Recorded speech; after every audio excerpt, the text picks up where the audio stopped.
চীন একবার এমন এক বড় ভুল করেছিল যার ফল তারা কল্পনাও করতে পারেনি। ঘটনাটি হলো তারা সরাসরি কৈলাস পর্বতের দিকে একটি হেলিকপ্টার পাঠিয়ে দেয়।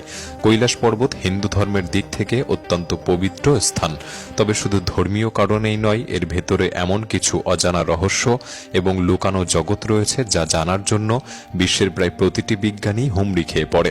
কৈলাস পর্বত তিব্বতের ভেতরে অবস্থিত, আর তিব্বতের নিয়ন্ত্রণ চীনের হাতেই। সেই কারণেই পরোক্ষভাবে চীন নিজেদের অধিকার দাবি করে আসছে এই পর্বতের উপর। বহুবার তারা এখানকার চূড়ায় ওঠার চেষ্টা করেছে, এমনকি বেশ কয়েকবার বিজ্ঞানীদের দলও পাঠিয়েছে। কিন্তু আশ্চর্যের বিষয় হলো, যখন তারা কৈলাসের উপর অনুসন্ধান চালানোর চেষ্টা করেছে, তখনই তারা এমন কিছু সংকেত পেয়েছে যা তাদেরকে অবাক করে দেয়। 1990 থেকে 1996 সালের মধ্যে চীন কৈলাসে ওঠার চেষ্টা করেছিল, কিন্তু সেই প্রচেষ্টা এতটাই ভয়ঙ্কর পরিণতি ডেকে আনে যে শেষে তারা হাল ছেড়ে দিতে বাধ্য হয় এবং অভিযান বন্ধ করতে হয়। তাই 2001 সালের পর থেকে চীন আনুষ্ঠানিকভাবে কৈলাস পর্বতে ওঠা চিরতরে নিষিদ্ধ করে দেয়। তাহলে প্রশ্ন ওঠে, কৈলাস পর্বতে চীন কি এমন খুঁজে পেয়েছিল যে এত বড় একটি সিদ্ধান্ত নিতে হলো? তারা যখন হেলিকপ্টার নিয়ে ওই পর্বতের চূড়ায় উঠে, তখন আসলেই তারা কি দেখতে পেয়েছিল? আজকের এই ভিডিওটি অনেক ইন্টারেস্টিং হতে চলেছে, তাই ভিডিওটি সম্পূর্ণ দেখার অনুরোধ রইল। আর নতুন বন্ধুরা অবশ্যই পাশে থাকা সাবস্ক্রাইব লেখাটি প্রেস করে বেল আইকনের অল অপশন সিলেক্ট করুন। চীনা সরকার একসময় 17 জন বিজ্ঞানীকে কৈলাস পর্বতে পাঠিয়েছিলেন অনুসন্ধানে। এই দলে কিছু চীনা বিজ্ঞানী এবং কিছু জাপানি বিজ্ঞানী ছিলেন, তবে তামাম দুনিয়ার কেউ জানতেই পারেনি তাদের সাথে আসলে কি ঘটেছিল। তারা সেখানে গিয়েছিল এবং একটি নির্দিষ্ট তারিখে ঠিক করেছিল যে ওই তারিখে তারা ফিরে আসবে, কিন্তু তারা আর কখনো ফিরে আসেনি। এরপর কিছু উদ্ধারকারী দল পাঠানো হয়েছিল তাদের দেখতে যে তারা জীবিত আছে কিনা, কিন্তু সেখানে গিয়ে দেখে যে তাদের একজনও বেঁচে নেই। লোকেরা বিশ্বাস করতে শুরু করে যে তারা হয়তো দুর্বল ও ভয়ানক আবহাওয়ার কারণে মারা যেতে পারে, কিন্তু আসল কারণ আজও অজানা। কারণ তাদের মধ্যে একজনও জীবিত ছিল না, এমনকি তাদের ক্যামেরাগুলিও কাজ করছিল না এবং সম্পূর্ণভাবে বন্ধ ছিল। এই ঘটনার পর চীনা সরকারের কৌতূহল আরও বাড়ে, কারণ তারা জানতে চাইছিল যে কৈলাস পর্বতের উপরে কি এমন আছে যা এত পবিত্র এবং এত শক্তিশালী। কৈলাসকে বলা হয় বিশ্বের সবচেয়ে দুর্গম পর্বতশ্রেণী, যার কারণে এই জায়গাটি আরোহণের জন্য অত্যন্ত কঠিন জায়গা। আজ পর্যন্ত তিব্বতে অবস্থিত কৈলাস পর্বতে কেউই আরোহণ করতে পারেনি। বহু পর্বতারোহী চেষ্টা করেছে এই জায়গায় উঠতে, কিন্তু তারা সফল হয়নি। একজন রুশ পর্বতারোহী সের্গে সিস্টিকভ কৈলাস পর্বতের খুব কাছ পর্যন্ত পৌঁছাতে পেরেছিলেন। তিনি এক সাক্ষাৎকারে বলেছিলেন, যেই আমি এই পর্বতের কাছে পৌঁছেছিলাম, আমার হৃদস্পন্দন খুব দ্রুত বেড়ে গিয়েছিল। সেই সময় আমি নিজেকে খুব দুর্বল অনুভব করছিলাম। তখনই আমি ফিরে আসার সিদ্ধান্ত নেই। তিনি বলেন, নিচে নামতে শুরু করার পর ধীরে ধীরে তার শরীরের অবস্থা ভালো হতে থাকে। একই রকম অভিজ্ঞতা শেয়ার করেছিলেন আরও একজন পর্বতারোহী, কর্নেল আরসি উইলসন। তার মতে তিনি কৈলাসের কাছে পৌঁছাতেই হঠাৎ প্রবল তুষারপাত শুরু হয়, যা তার পথ বন্ধ করে দেয় এবং তাকে সামনে এগোতে দেয়নি। তবে কৈলাস পর্বতের চূড়ায় আসলে কি লুকিয়ে আছে, এই নিয়ে বহু জল্পনা কল্পনা রয়েছে। হিন্দু ধর্মের অনুসারীরা মনে করেন কৈলাস পর্বতে শিবের আবাসস্থল। তারা বলেন শিব ও পার্বতী এই পর্বতে বাস করেন। তবে এই রহস্যময় পর্বতের নাম শুধু হিন্দু ধর্মের গ্রন্থেই নেই। জৈন ধর্মের অনুসারীরা বিশ্বাস করেন যে প্রথম তীর্থযাত্রী ছিলেন ঋষভনাথ, যিনি কৈলাস পর্বতে উপাদানের জ্ঞান লাভ করেছিলেন। বৌদ্ধ ধর্মের অনুসারীরা বিশ্বাস করেন যে গৌতম বুদ্ধ এই পর্বতের চূড়ায় অবস্থান করেছিলেন। তিব্বতের বন ধর্মের মানুষেরাও এই পর্বতকে সমগ্র বিশ্বের আধ্যাত্মিক কেন্দ্র বলে মনে করে।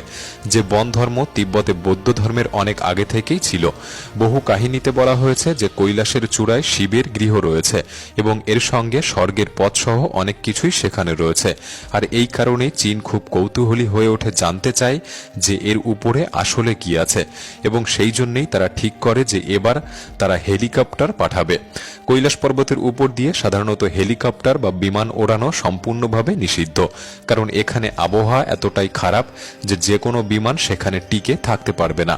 তবুও চীন সেখানে একটি হেলিকপ্টার পাঠিয়েছিল। চীনা মিডিয়ার প্রতিবেদনে বলা হয়, তারা যখন হেলিকপ্টার নিয়ে উড়ে যায়, শুরুতে কৈলাস পর্বতের মনোমুগ্ধকর দৃশ্য দেখতে পাচ্ছিল। তখন তাদের মনে হচ্ছিল এর চেয়ে সুন্দর ও শান্ত জায়গা পৃথিবীতে আর কোথাও নেই। ওই দলের একজন বিজ্ঞানী বলেন, যদি এই যাত্রা এইভাবেই চলতে থাকে তবে তাদের কোনো চিন্তা নেই। কিন্তু কিন্তু তারা জানত না এটি ছিল ঝড় আসার আগের শান্ত মুহূর্ত। যে দৃশ্য তারা উপভোগ করছিল তা মুহূর্তের মধ্যেই এক ভয়াবহ অভিজ্ঞতায় পরিণত হয়। একটু উঁচুতে পৌঁছাতেই কৈলাস অঞ্চলের পরিবেশ দ্রুত বদলাতে শুরু করে। নিচের দিকে তাকিয়ে তারা দেখতে পায় সর্বত্র তুষারধস নেমে আসছে, আর উপরে ঘন কালো মেঘ জমেছে যেন হেলিকপ্টারটিকে গিলে ফেলবে। কিছুক্ষণ পরেই তীব্র বজ্রপাত শুরু হয় এবং প্রবল তুষারপাত নামতে থাকে। এত উঁচু জায়গায় অক্সিজেনের মাত্রা খুব কম, ফলে হেলিকপ্টারের ইঞ্জিন ঠিকভাবে কাজ করছিল না। বাতাসের চাপ এত বেশি ছিল যে হেলিকপ্টার নিয়ন্ত্রণ করাই কঠিন হয়ে পড়ে। চীনা বিজ্ঞানীদের দাবি কৈলাস পর্বতের উপরে সব দিক যেন একত্রিত হয়, ফলে তারা অসংখ্য দিক দেখতে পাচ্ছিল এবং কোনটা উত্তর কোনটা দক্ষিণ তা বোঝা অসম্ভব হয়ে পড়েছিল। তাদের সঙ্গে থাকা কম্পাসও সম্পূর্ণভাবে কাজ করা বন্ধ করে দেয়, তাই তারা বুঝতেই পারছিল না কোন দিকে যেতে হবে। শেষ পর্যন্ত তাদের জন্য একমাত্র পথ ছিল উপরের দিকে যাওয়া, কিন্তু যত উপরে উঠছিল পরিস্থিতি ততই খারাপ হচ্ছিল। হঠাৎ এমন এক মুহূর্ত আসে যখন হেলিকপ্টারের ভেতরে সতর্ক বার্তা বাজতে শুরু করে এবং ফুয়েল গেজও কাজ করা বন্ধ করে দেয়। হৃদস্পন্দন বাড়তে থাকে, ফিরে যাওয়ার কথা মনে আসে এবং আর কোনো উপায় না থাকায় মাঝপথেই হেলিকপ্টার থামাতে বাধ্য হয়। কৈলাস পর্বতে আরোহণ করা যেমন প্রায় অসম্ভব বলে ধরা হয়, তেমনি এই হেলিকপ্টারও শেষ পর্যন্ত সেখানে পৌঁছাতে পারেনি। এই দুর্ঘটনার পর চীন ভীষণ ভয় পেয়ে গিয়েছিল।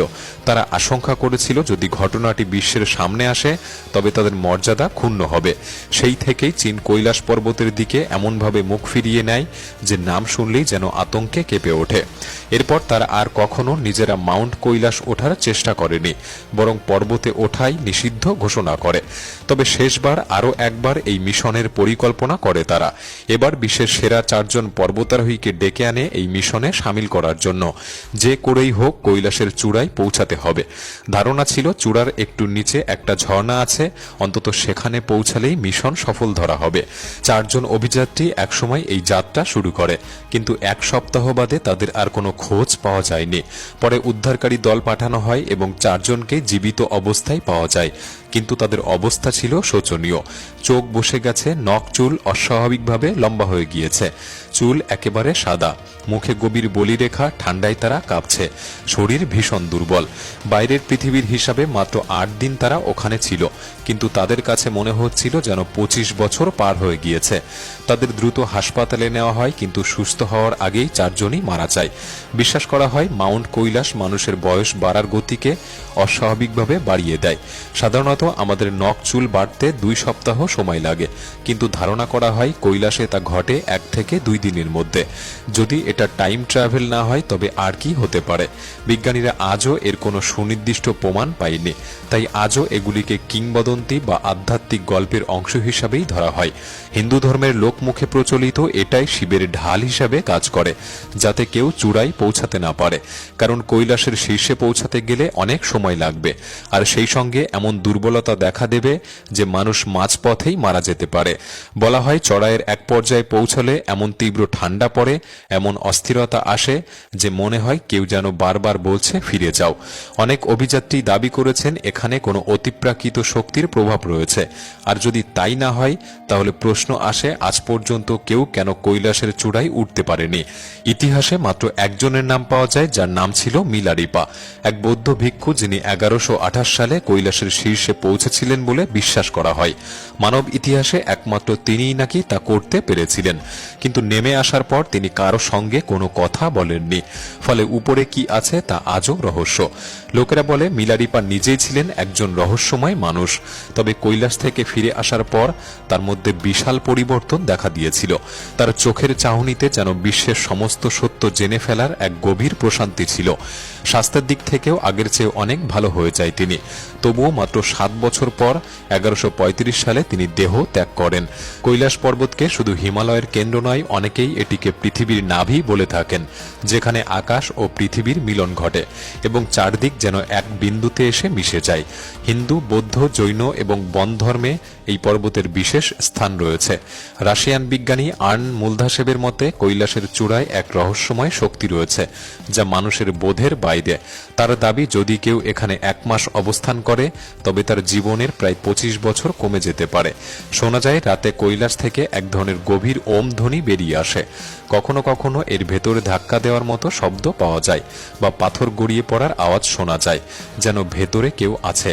তিব্বতের প্রাচীন ধর্মগ্রন্থে এমনও উল্লেখ আছে যে কৈলাসে নাকি স্বর্গ যাওয়ার এক গোপন পথ আছে, যা সম্বলা নামে পরিচিত। অনেকেই বিশ্বাস করেন দেবদেবীদের জন্ম নাকি এখান থেকেই হয় এবং ভবিষ্যতের অবতারও নাকি এখান থেকেই জন্ম নেবে। যদিও এই রহস্য ও কিংবদন্তি অনেক কিছুই এখনো বৈজ্ঞানিকভাবে প্রমাণিত নয়, তবুও কৈলাসের প্রতি মানুষের কৌতূহল এবং ভক্তি যুগ যুগ ধরেই অটুট রয়েছে।